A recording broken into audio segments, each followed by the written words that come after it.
Good morning. The world has become markedly more turbulent in recent weeks.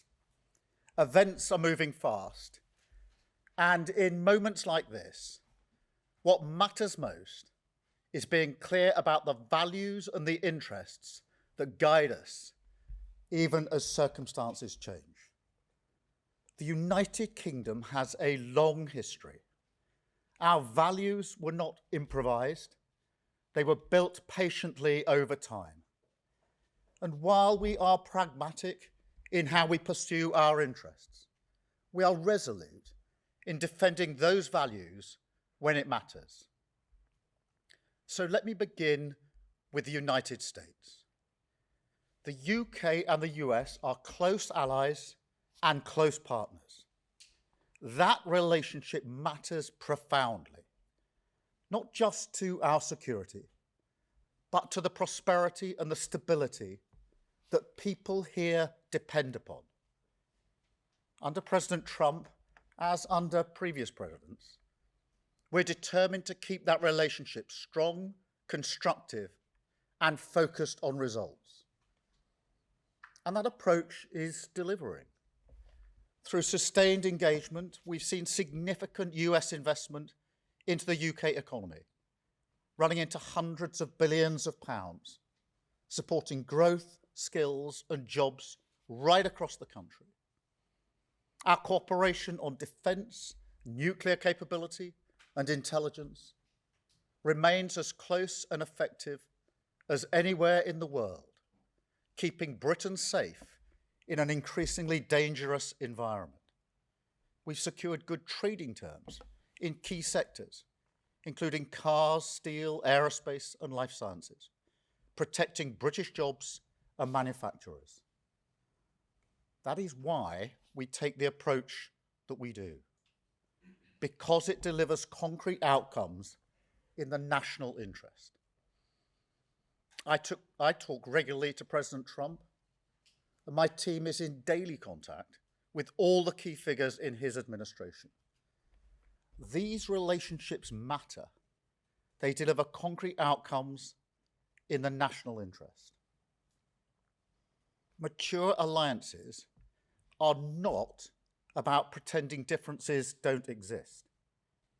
They are about addressing them directly, respectfully, and with a focus on results. On Greenland, the right way to approach an issue of this seriousness is through calm discussion between allies. And let's be clear, the security of Greenland matters, and it will matter more as climate change reshapes the Arctic, as sea routes open and strategic competition intensifies. The High North will require greater attention, greater investment, and stronger collective defence. The United States will be central to that effort, and the UK stands ready to contribute fully alongside our allies through NATO.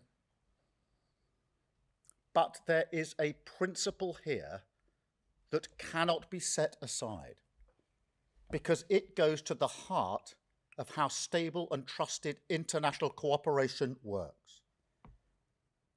And so any decision about the future status of Greenland belongs to the people of Greenland and the Kingdom of Denmark alone.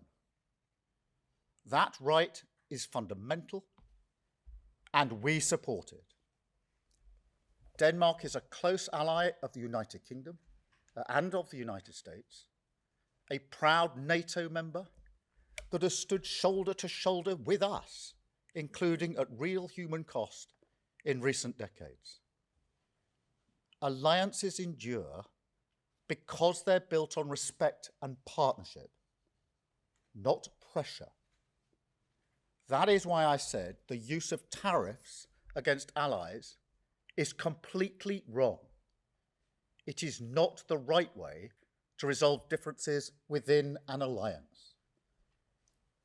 Nor is it helpful to frame efforts to strengthen Greenland's security as a justification for economic pressure. Such measures hurt British workers, British businesses, and the British economy. And that is why I've been so clear on this issue. A trade war is in no one's interest. And my job is always to act in the UK's national interest. That is why yesterday I spoke to President Trump, to European leaders, and to the Secretary General of NATO to find a solution rooted in partnership, facts, and mutual respect, because that is how strong alliances protect shared interests. The same is true on other issues. In the Middle East, we welcome President Trump's focus on sustaining the ceasefire in Gaza and moving on to phase 2. We are open to participating constructively in such efforts. On Ukraine, I can be brief.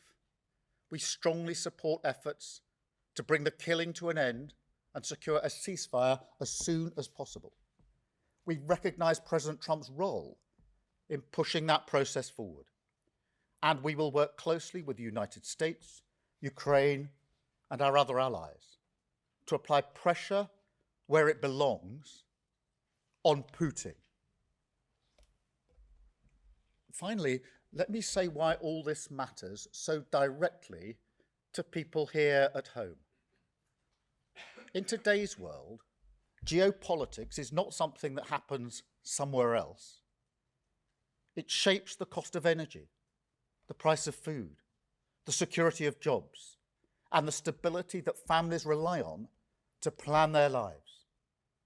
When war drives up fuel prices, it's households who feel it first. When supply chains fracture, it's small businesses and working people who absorb the shock. And when instability grows, it's rarely those with the most power who pay the price.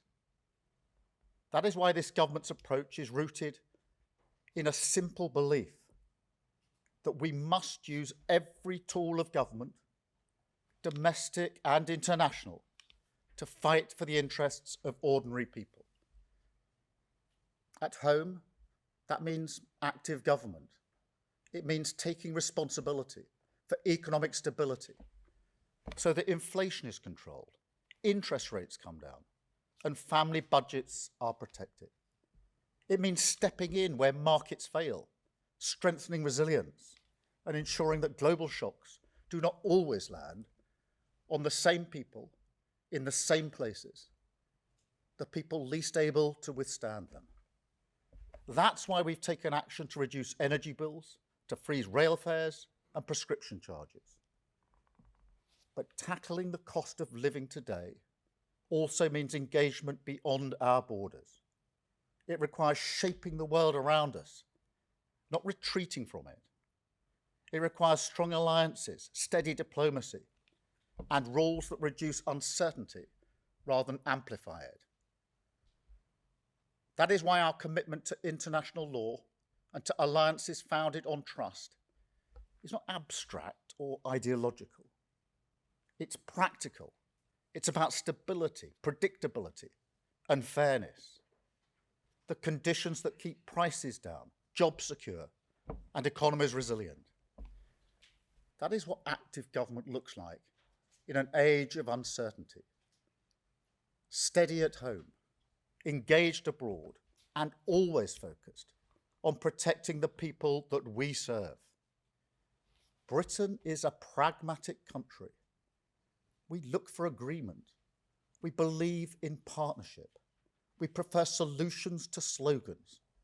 And we will not indulge in commentary and gesture politics that harm the British people.